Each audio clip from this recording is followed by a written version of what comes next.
उद्या होणाऱ्या परीक्षेसाठी जी 14 जून 2026ला कंबाईनची परीक्षा होत आहे, त्यासाठी हा फक्त एक रिमाइंडर व्हिडिओ आहे. तुम्हाला सर्व स्ट्रॅटेजी माहीत आहे.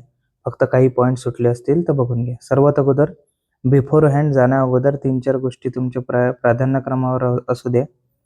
तुमचं hall ticket, identity card, 2 pen आणि वॉटर बॉटल ह्या गोष्टी तुम्हाला घेऊन जायच्या आहे आणि सेंटरला आधी पोहोचा. दुसरी गोष्ट, प्राधान्यक्रम ठरवून जा. तिथं वेळेवर जाऊन कोणता नवीन एक्सपेरिमेंट करू नका. ठीक आहे. आणि पेपर कसा अटेम्प्ट करायचा याच्या 2च स्ट्रॅटेज्या तुम्हाला सांगतो. सर्वात पहिली स्ट्रॅटेजी आहे, जर तुम्ही क्वेश्चन रँडमली अटेम्प्ट करत असाल तर ती बॅड स्ट्रॅटेजी आहे. कारण 100 क्वेश्चन आहे, 100 मार्क आहे, मात्र मिनिटे आपल्याजवळ 60 आहे. तुम्ही रँडमली कोणत्याही प्रश्नावर गेले तर मधातले प्रश्न सुटू शकतात. दुसरी गोष्ट, सिंपल क्वेश्चन असेल तर 2 वेळा रीड करायचा. तुमचे करेक्ट होण्याचे चान्सेस जास्त असतात. ओके, बिफोर हँड झालाय. आता पेपर नेमका कसा अटेम्प्ट करायचा. सर्वात पहिली स्ट्रॅटेजी सांगतो. कोणी कितीही काही सांगत असेल, तुमची जी स्ट्रॅटेजी आहे, ज्या प्रॅक्टिस सेटनं तुम्ही पेपर सॉल्व्ह केला आहे, ज्या वेनं सॉल्व्ह केला आहे, त्याच वेनं तुम्ही उद्याचा पेपर सॉल्व्ह करा. Simple strategy. जर तुमचा स्वतःचा वे नसेल, दुसरी गोष्ट, वेळेवर एक्सपेरिमेंट करायचा नाही. आता तुम्ही एका वेगळ्या पठडीतले क्वेश्चन सॉल्व्ह केले, वेगळ्या तऱ्हेने केले, वेळेवर कोणत्याच प्रकारचा एक्सपेरिमेंट यामध्ये तुम्ही करू शकत नाही. टाइम लिमिटेड आहे. यामध्ये पुन्हा पेपर 2 अटेम्प्ट करायच्या 2 स्ट्रॅटेज्या. पहिली, linear attempt strategy. Linear attempt strategy म्हणजे इंग्लिशमध्येच आहे फक्त नाव. सर्वजण या स्ट्रॅटेजीनं सॉल्व्ह करतात. प्रश्न क्रमांक 1 ते 100 पर्यंत सतत सॉल्व्ह करत जायचं. काही एक्सपेरिमेंट नाही, काही नाही. ही पहिली स्ट्रॅटेजी. किंवा दुसरी स्ट्रॅटेजी आहे theme wise question attempt strategy.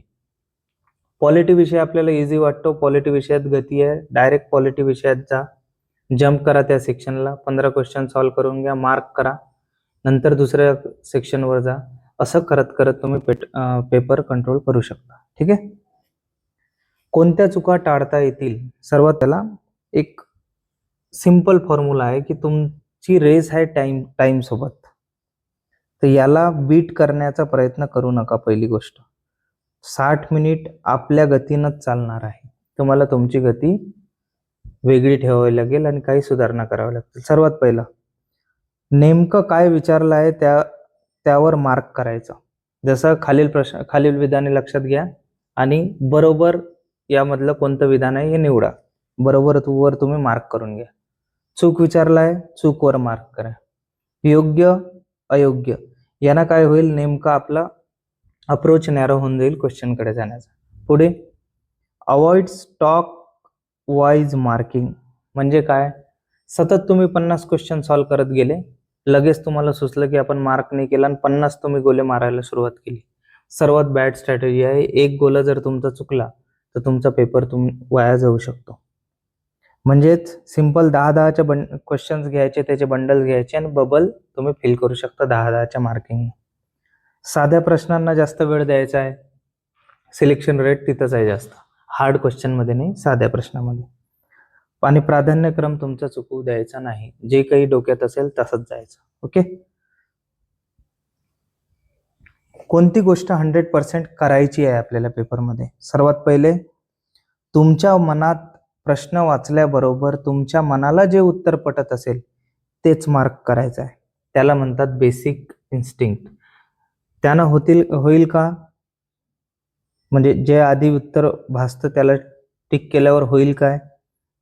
जर ते चुकलंय तर तुमच्या मनात खंत राहणार नाही, रिग्रेट राहणार नाही. मात्र तुम्हाला वाटत होतं वेगळं आणि दुसरंच गोला करून जर तुम्ही आले तर तुम्ही रिग्रेटमध्ये राहाल. त्यामुळे सांगतो, फर्स्ट इन्स्टिंक्ट मार्क करा, तुमचे राईट होण्याचे चान्सेस जास्त असतील. क्वेश्चन आपल्याला 90+ अटेम्प्ट करायचे आहे. आता हे सब्जेक्टिव्ह आहे, तुम्ही कमेंट सेक्शनमध्ये मला काहीही म्हणू शकता. मात्र कट ऑफ खूप वर जात आहे. 90+ अटेम्प्ट करण्याचा ट्राय करा. जे प्रश्न माहिती नाही त्यांची उत्तरे गेस करायची नाही. खासकर सायन्स आणि करंट अफेअरमध्ये ही गोष्ट होते. 1 लाइनर आहे, त्यांनी काहीतरी विचारलं आहे, तुम्हाला प्रश्नही नाही माहिती आणि ऑप्शनही नाही माहिती आणि तरी तुम्ही गेस लावणार. 25% चान्सेसमध्ये खेळून काही फायदा आहे नाही. ॲटलिस्ट तुम्ही 50% वर तरी या. ओके, ह्या गोष्टी करायच्या.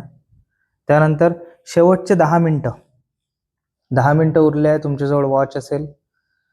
ज्या प्रश्नावर असाल तुम्ही, मोस्ट प्रॉबेबली 80-85 प्रश्नावर राहाल किंवा 70-80 वर राहाल, तेव्हा तुम्ही पेपर स्टॉप करा. सर्वात अगोदर पेपर चेक करून घ्या. इझी क्वेश्चन तुम्ही सोडला का? दुसरी गोष्ट, 50-50 प्रश्न सोडवण्यावर भर द्या. आपण मार्क करताना 50-50 तो प्रश्न करतो आणि पुढच्या प्रश्नावर जातो. हा प्रायोरिटीवर सोडवायचा 10 मिनिटात. मोहात पडायचं नाही या 10 मिनिटात. जर तुमचे 90 क्वेश्चन झाले असतील, 10 बाकी आहे, मॅक्झिमम कॅन्डिडेट इथे फेल होतात. कोणतंही मार्क करून येतात. Don't mark randomly. ओके. शेवटचं, OMR शीट जपून ठेवा. आपला पेपर झाला म्हणजे किंवा जेवढं आपलं कम्फर्टेबल आहे तेवढं सॉल्व्ह झाल्यावर आपण आजूबाजूला बघतो, पाणी पिण्याचा ट्राय करतो. अशा वेळेस ती जी OMR शीट आहे ते व्यवस्थित ठेवा. मिस्टेक्स होतात म्हणून सांगितलं. तुम्हाला ह्या सर्व गोष्टी माहिती आहे. ओके. आता गुड लक मेसेज. 3च गोष्टी मी याबद्दल सांगणार आहे. तुमचा टाइम जास्त घेत नाही. पेपर कोणताही असो त्याच्या मेरिटवर सॉल्व्ह करायचा असतो. आधीच कट ऑफ डिसाईड करून जाऊ नका. पेपर जसा येईल त्या हिशोबानं सॉल्व्ह करा. Okay. Trust your self one more time. Failure आयुष्यात येतच असतात. संधी द्या, स्वतःला द्या, ट्रस्ट करा स्वतःवर. आणि चौथी गोष्ट, keep calm, you will get through it. शांततेनं पेपर सॉल्व्ह करा. 60 मिनिटात 100 क्वेश्चन, 100 मार्क. तुम्ही निश्चितच पास व्हाल. Thank you very much.